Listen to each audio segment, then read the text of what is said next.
It's a new day on Deep Space Nine, and plans are being made for the wedding of Lita and Rom, the underappreciated brother. Deciding on a dress is proving difficult, neither of them able to agree, so Zial suggests leaving that detail to plain simple Garak, and he'll make something unique. With that, and Sisko agreeing to officiate, the ceremony is on. Provisionally, anyway, the rate at which the Dominion has been bringing ships through the wormhole might suggest a problem is brewing. That's not going to stop Sisko spending family time with his son. Granted, it's partly to ask him what the bloody hell he's playing at by becoming a reporter for Starfleet News and quoting his own dad, but at least he's got a job now. We'll leave them to chat and move to a cargo bay where Kira has found a smuggled shipment containing 10,000 wrappages of yammock sauce. She concludes it was Quark preparing for the return of cardigans, and after some awkwardness between Kira and Odo, Dax orders it flushed into space. That has Dax asking about the awkwardness and Kira explaining the situation between she and Odo, one they've not discussed since future Odo deleted several thousand people, including himself, a few episodes back. Sounds awkward, so let's ignore it like they are and move to Sisko again. Eggnog's heard rumours about the Romulans now having a non-aggression treaty with the Dominion. A quick call to Starfleet intelligence confirms things, and the Romulans aren't the only ones choosing to stay out of it, as a few others have done the same. It's a situation not helped by those regular Jem'Hadar reinforcements, so Sisko thinks sticking mines in front of the wormhole would help solve it. Okay, that'll probably piss off all the Dominion forces already here, but they're going to attack at some point anyway, so why let them invite their mates first? A minefield is quite a logistical challenge, though, one that Dax, O'Brien and Rom, the underappreciated brother, are pondering. The latter's a bit overwhelmed with wedding stuff, but still has enough spare cognitive capacity to suggest self-replicating cloaked mines. That'll stop anyone sitting back and just kabooming them from a distance, and any used ordnance will be replaced by its mates. It'll mean waiting till they're all deployed before switching the minefield on, he says, which somewhat overlooks the potential of using the self-replicators in my opinion, but I guess solving the problem right now by making just one of them and letting it take care of the rest isn't very exciting. What is exciting is that we're expected to do all of this without reinforcements.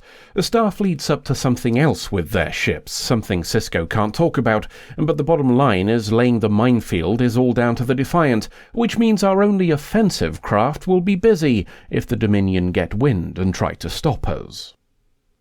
Something like building a minefield is bound to get out sooner or later, but Odo wants to make it later by stopping all outgoing calls. That's the reason he gives for calling Kira to his office, but he also uses the chance to tell her he's thought about the prospect of a relationship with her. More specifically, he's thought about it and rejected it, at least for now. They've all got enough on their plates without making life more complicated, and clearing the air lets them focus on more pressing matters. Clearing the air is also why Fifth Uncle Weyoun the Creepy visits shortly afterwards. He's heard about the minefield and wants it stopped, one way or another. Not for the Dominion, of course, but to ease the minds of the Cardigans. Sisko tells him to bollocks, so Fifth Uncle Weyoun changes tack and suggests the convoys could instead switch to only humanitarian aid. Sisko says he'll discuss the matter with Starfleet and get back to him. Neither believes the other, of course, and Sisko's now positive an attack will be forthcoming. That's a problem, as we're still laying mines and need more time. Sisko has Martok, husband of Sorella, nip over to the Cardigan border to act as an early warning system while everybody else prepares. Nearly everybody anyway, as Kira's given a different job. He wants her to contact Bajor and tell them the Dominion non-aggression treaty they're currently debating, one she expects to fail, should instead pass. If shit kicks off right now, there's nothing the Federation can do to stop Bajor being the first casualty, so it's time to make them Space Switzerland and keep them neutral. That means getting all Bajorans off the station before the inevitable ding-dong starts. Zial's going too, lamenting that plain simple Garak won't be joining her, and knowing he has a healthy self-preservation instinct doesn't really help. It also means rushing the wedding of Lita and Rom, the underappreciated brother. Sisko still presides, though has to nip off afterwards, as he's a bit busy. That's fine, as Rom makes sure Lita rushes off too, a shuttle to Bajor taking her to relative safety, though he's staying. Just in time, too, as Martok, husband of Sorella, gives us a call to warn us about incoming Dominion ships. He need not have bothered. Seagull Ducat himself calls us, him being on the way here with his mate Damar Dawson Biggs, and he's very pleased when Cisco refuses to surrender. The mines are going to take another hour to lay, which is a bit of a problem when those ships will arrive in 20 minutes. Everybody's preparing for the fight and Jake's lending a hand, partly so he can report on it all for his new job. Martok, husband of Sorella, is back from the border to help, so we're not entirely without ships. He goes off to defend the Defiant while the station switches to angry mode. Kira addresses the elephant in the room by giving a token protest at Starfleet not handing back their station, then takes her position for the fight. It's the only chance the Bajorans will get for a fight too, as 5th Uncle Wayoon the Creepy overrules both Damar Dawson Biggs and Seagull Ducat when they say they expect to continue to Bajor once the station is taken. He's very insistent that no shots will be fired at Bajor, perhaps because a lot of other people who signed a Dominion treaty will be watching. Pooping abounds, and many kabooms kaboom. 5th Uncle Wayoon's a bit confused that our shields are working, such defences having been ineffective against Jem'Hadar weapons before, though Seagull Ducat is less surprised by us having figured something out.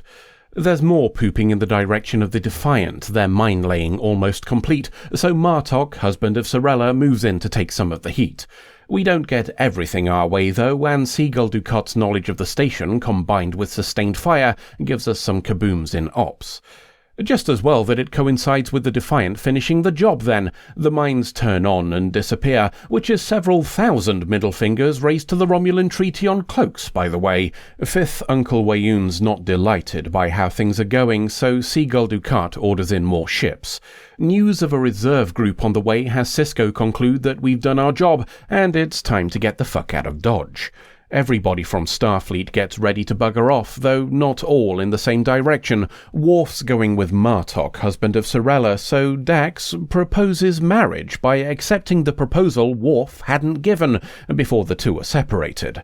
There's still time for a quick speech from Cisco before we leg it, though, and it's a good one. After the platitudes, he explains why we had no help from Starfleet, because they were busy with the Klingons kicking the shit out of the shipyards the Dominion had built in Cardigan space. With those gone and the minefield up, the Dominion won't be receiving or building any reinforcements. With that done, he sods off to the Defiant, meeting plain simple Garak there with a request to join them. They all bugger off, leaving Kira in charge, the station now officially handed back to the Bajorans. A quick call to let the Dominion fleet know they're now welcome at DS9 is followed by her getting the pleasure of triggering the little gift Cisco left for Seagull Ducat, the one which fries all the systems in ops. Quark is preparing for the arrival of new customers and instead gets an old employee. Rom, the underappreciated brother, is here, secretly at the behest of Starfleet, he says, so Quark gives him his old job back. Jake's an unexpected presence too, him having decided to stay and report on things for his new job. His status as son of the emissary means anything happening to him would result in outrage from Bajor, something 5th Uncle Wayoon the Creepy can't currently afford. Cisco learns of it through a note left for him and, despite being very pissed off indeed, accepts that it was Jake's decision to make. The arrival of Damar Dawson Biggs, Seagull Ducat and 5th Uncle Wayoon, the latter of which is bemoaning the loss of over 50 ships, is greeted by Kira and Quark. 5th Uncle Wayoon cares not a jot for either of them, though, all attention instead paid to Odo, who refuses to be referred to as a founder. Up to ops the victors go to assess the damage, 5th Uncle Wayoon instead caring more about dealing with those mines. They might want to get a move on too, as Cisco's left his baseball on the desk, a touch Seagull Ducat interprets as a promise to return. That's a fair assessment given the Defiant is meeting with a not insignificant fleet of Federation and Klingon ships. We turn around and join them, but we'll have to wait and see what happens in the next adventure. And we're off. The Dominion Cold War turns hot, and the first shots are fired. The Federation and its allies technically lost, insofar as we were forced to Scarpa, but the Dominion and Cardigans pay a significant price in ships, and we blew up a shipyard while they were busy fucking about here. We also erect a minefield to prevent reinforcements and, in so doing, gain our first topic of discussion in this analysis. I wonder if the use of mines in this episode was partly due to them being very visible in the public consciousness at the time it was written. News coverage of mines was a very common thing in the 90s. The international campaign to ban landmines had received a Nobel Peace Prize just 2 years before this episode was aired, the same year that the Ottawa Convention on their use was signed by over 100 countries. That's covering landmine use, though, and no such legislation covers naval mines, which is the closest analogue to what we're seeing here. Actually, that's not strictly true. There is a piece of legislation covering naval mine use, specifically Treaty 8 of the 1907 Hague Convention, but all that really does is require mines to be anchored and become inactive if they break free. The long story short is that naval mines are nowhere near as restricted as their land counterparts, possibly because it's more difficult to photograph royalty next to them. Despite the distinction, it's still a little odd that, in such an anti-mine environment, we'd end up with a story where the ostensible good guys are farting sneaky fireworks all over the shop. Even in the context of this story, there are a number of points that make it a morally grey area at best. We spent a goodly 5 years seeing all manner of visitors pop through the wormhole for a poke around. We have no mention of Starfleet sticking a warning on the other side of the wormhole, so what happens if the next ship through is just some Gamma Quadrant schmuck going for a pootle around in their shiny new shuttle? The Dominion might even be able to use it for propaganda. Imagine if the Skrean refugee fleet from Season 2 had run into them. It wouldn't take much work to spin that as the Alpha Quadrant being full of barbarians, and paint the Dominion themselves as a stabilizing force, trying to protect even those misguided souls who flee them. We've also got the small matter of this being a major deployment of Starfleet munitions in Bajoran space. We know that's a technicality, as Bajor are supportive, but we also know they must publicly oppose it, as Kira did Starfleet's refusal to leave DS9 prior to the fight. That it's all mummery doesn't change the fact that we've officially overstepped our authority, which is, incidentally, also technically a Prime Directive violation for interference in internal politics. Add to that the fact that we're breaking a major treaty with the Romulans to do it in the first place. The development or use of any sneaky bastard mode on this side of the wormhole is a breach of the Treaty of Algeron. You might say bollocks to them given the non-aggression treaty they'd made with the Dominion, but it still doesn't do a great job of painting the Federation as the law-abiding side. Now, to be clear, none of the above is a complaint against the episode. Deep Space Nine has always excelled in showing us good guys doing questionable things, and this is another example. Saints in Paradise and all that. While we're on the topic of grey areas, we get another one in the form of a raid on shipbuilding facilities. An invasion of Cardigan space and attack on infrastructure is an unambiguous act of war. That the audience learns about it after the fight at Deep Space Nine had started doesn't mean our raid began afterwards, and the fact that Sisko knew with certainty it was happening raises significant doubt over who really fired the first shot in this war. In a way, it's lucky for us that Seagull Dukat gave the order to attack, as if he'd just turned around and gone home, we'd have had some very awkward questions to answer about a burning shipyard. The fighting is just one part of all this, though, so let's end with a look at the people. Lita and Rom, the underappreciated brother, are now wed, despite a bit of a rush. Perhaps that's what causes Dax and Worf to agree on following suit.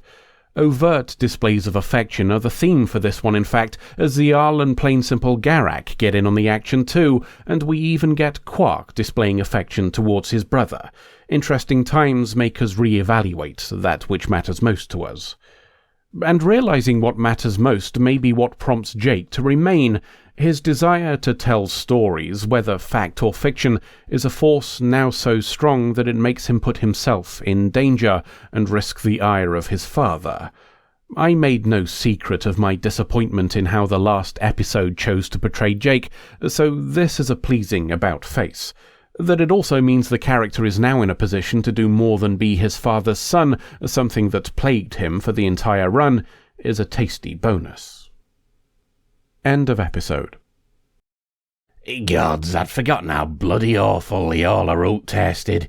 How this galaxy managed to make something that tastes so bad not once but twice is beyond me. Look on the bright side. At least Quark took the fall. Aye, but I were hoping Kira'd stick him out of an airlock at the same time. Right, I suppose we best get on with it then. Are we sure about all this? Honestly, no, but the logic checks out. Really? Not particularly. Sounds right for Star Trek then. Should we go over the plan again? I don't see why we need to. Some people watching this might not know what's going on.